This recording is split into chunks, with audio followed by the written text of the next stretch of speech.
தொழில்நுட்பத்தை அறியாத முதியவர்கள் இணைய மோசடிகளின் எளிய இலக்குகளாக மாறுகிறார்களா? ஒரு சாதாரண தொலைபேசி அழைப்பே ஒரு முதியவரின் வாழ்நாள் சேமிப்பையே சில நிமிடங்களில் களவாட முடியுமா? வங்கி அதிகாரி என்று பேசும் அந்த குரல் உண்மையா அல்லது திட்டமிட்ட இணைய மோசடியா? முதியோர் இணைய உலகின் அருகில் செல்லலாமா அல்லது தொலைவில் நிற்கலாமா? வாருங்கள், இதற்கான தெளிவை வலை உலகத்தில் அருள்வாக்கின் ஒளியில் தேடுவோம். அருள்வாக்கு பகுதி தொடக்க நூல் 27 15 முதல் 22 வரை. ரெபேக்கா தம்முடன் வீட்டில் வைத்திருந்த தம் மூத்த மகன் ஏசாவின் உடைகளில் சிறந்தவற்றை தம் இளைய மகன் யாக்கோபுக்கு அணிவித்தார். அவன் கைகளையும் மிருதுவான கழுத்தையும் வெள்ளாட்டு குட்டிகளின் தோலால் மூடினார். அவர் சுவையான உணவு வகைகளையும் தாம் சுட்ட அப்பங்களையும் தம் மகன் யாக்கோபின் கையில் கொடுத்தார். அவனும் அவற்றை தன் தந்தையிடம் எடுத்து சென்று அப்பா என்று அழைத்தான். அவரும் மறுமொழியாக, ஆம் மகனே, நீ எந்த மகன் என்று கேட்க, யாக்கோபு தன் தந்தையிடம், நான் தான் உங்கள் தலைப்பேரான ஏசா. நீங்கள் சொன்னவாறு செய்திருக்கிறேன். எழுந்து உட்கார்ந்து என் வேட்டை பதார்த்தங்களை உண்டு மனமாற எனக்கு ஆசி வழங்குங்கள் என்றான். ஈசாக்கு தம் மகனை நோக்கி, மகனே, இது உனக்கு இவ்வளவு விரைவில் எப்படி அகப்பட்டது என்று கேட்க, அவன், உம் கடவுளாகிய ஆண்டவரால் தான் எனக்கு இது நிகழ்ந்தது என்றான். ஈசாக்கு யாக்கோபிடம், மகனே, அருகில் வா, நீ உண்மையிலேயே என் மகன் ஏசாதானா என்று நான் உன்னை தடவி பார்த்து தெரிந்து கொள்வேன் என்றார். யாக்கோபு தன் தந்தை அருகில் வந்தான். ஈசாக்கு அவனை தடவி பார்த்து, குரல் யாக்கோபின் குரல், ஆனால் கைகளோ ஏசாவின் கைகள் என்றார். விவிலியத்தில் முதிர்ந்த வயதில் இருந்த ஈசாக்கை அவருடைய மனைவியும் இளைய மகனும் சேர்ந்து ஏமாற்ற நினைத்ததைப் போல இன்றைய டிஜிட்டல் உலகில் முதியவர்களை சைபர் கிரிமினல்கள் பெரும் கூட்டமாக சூழ்ந்து நின்று குறிவைத்து ஏமாற்றுகின்றனர். இணைய உலகம் முதியோர்களுக்கு பல வசதிகளை கொண்டு வந்தாலும் அதே உலகம் புதிய ஆபத்துக்களையும் உருவாக்கியுள்ளது. குறிப்பாக தொழில்நுட்பத்தை முழுமையாக அறியாத முதியவர்கள் பலர் போலியான அழைப்புகள், வங்கி மோசடிகள் மற்றும் ஆன்லைன் ஏமாற்றுகளின் இலக்காக மாறி வருகின்றனர். இந்தியா ஒரு வேகமான மக்கள் தொகையியல் மாற்றத்தை எதிர்கொண்டு வருகிறது.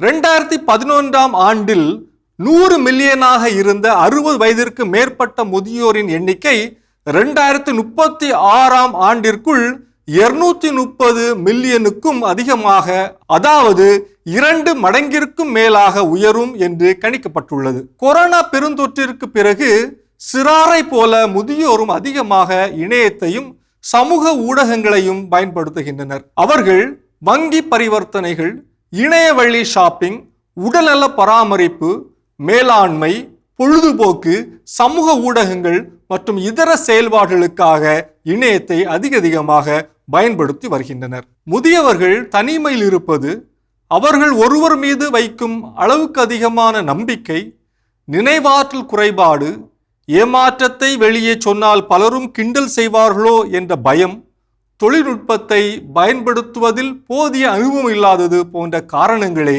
சைபர் குற்றவாளிகள் முதியோரை குறிவைப்பதற்கு காரணமாக கருதப்படுகிறது. முதியவர்களுக்கு எதிராக பதிவு செய்யப்பட்ட மொத்த சைபர் குற்ற வழக்குகளில் அடையாள திருட்டு, அதாவது ஐடென்டிட்டி தெஃப்ட் மட்டும் 33%, மெய்நிகர் ஆள்மாறாட்டம், அதாவது அதிகாரிகளைப் போல நடித்து நம்ப வைப்பது என்பது 62% உள்ளது என்று சொல்லப்படுகிறது. இந்தியாவில் பல முதியவர்கள் இத்தகைய குற்றங்களுக்கு இரையாவதற்கு டிஜிட்டல் விழிப்புணர்வு இல்லாமையே மிக முக்கியமான காரணங்களில் ஒன்றாகும். உங்களுடைய வங்கி கணக்கு முடக்கப்பட உள்ளது அல்லது உங்கள் KYC காலாவதியாகிவிட்டது என்று கூறி யாராவது போன் செய்தால் அதை நம்பாதீர்கள். வங்கிகள் ஒருபோதும் போனில் உங்களுடைய KYC அல்லது கடவுச்சொல்லை, பாஸ்வேர்டை கேட்காது. கேட்டால் உடனடியாக இணைப்பை துண்டித்து விடுங்கள். வாட்ஸ்அப் அல்லது SMS மூலம் வரும் அரசினுடைய இலவச உதவித்தொகை, பென்ஷன் உயர்வு அல்லது விலை உயர்ந்த பரிசு விழுந்துள்ளது போன்ற செய்திகளை நம்பி அதில் இருக்கும் லிங்குகளை நீங்கள் கிளிக் செய்யாதீர்கள். சில நேரங்களில் உங்கள் உறவினர் அல்லது தெரிந்தவர் போல பேசி நான் அவசரமாக மருத்துவமனையில் இருக்கிறேன், எனக்கு பணம் அனுப்புங்கள் என்று மெசேஜ் வரலாம். பணம் அனுப்புவதற்கு முன் அந்த உறவினருக்கு நேரடியாக போன் செய்து பேசி உண்மையை உறுதிப்படுத்திக் கொள்ளுங்கள். முதியவர்களுக்கு எதிரான சைபர் குற்றங்களில் குற்றவாளிகள் பெரும்பாலும் அரசாங்க அதிகாரிகள், காவல்துறை அதிகாரிகள், வங்கி பிரதிநிதிகள், தொழில்நுட்ப உதவியாளர்கள் போன்ற அடையாளத்தோடு அல்லது பாதிக்கப்பட்டவரின் உறவினர்கள் போல நடித்து ஏமாற்றுபவர்களாகவே இருக்கின்றார்கள். எனவே முதியவர்கள் இணையதளங்களை பயன்படுத்தும் போது மிகவும் கவனமாக இருக்க வேண்டும். ஏனென்றால் சைபர் குற்றவாளிகள் பெரும்பாலும் அவர்களின் பயம் அல்லது அறியாமையை பயன்படுத்தி ஏமாற்ற முயற்சிக்கிறார்கள். முதுமையில் வாடிய ஈசாக்கை ஏமாற்றியவர்களைப் போல எளிதில் ஏமாந்து போகாமல் முதுமையிலும் தனிமையிலும் தவிக்கும் முதியவர்கள் தங்கள் அனுபவத்தாலும் ஞானத்தாலும் இந்த சைபர் ஆபத்துக்களை எதிர்கொள்ள தங்களை தகுதிப்படுத்திக் கொள்ள வேண்டியது இக்காலத்தினுடைய கட்டாயமாக இருக்கிறது. இது வலை உலகம் 360 டிகிரி டிஜிட்டல் உலகிற்கான உங்கள் அகராதி.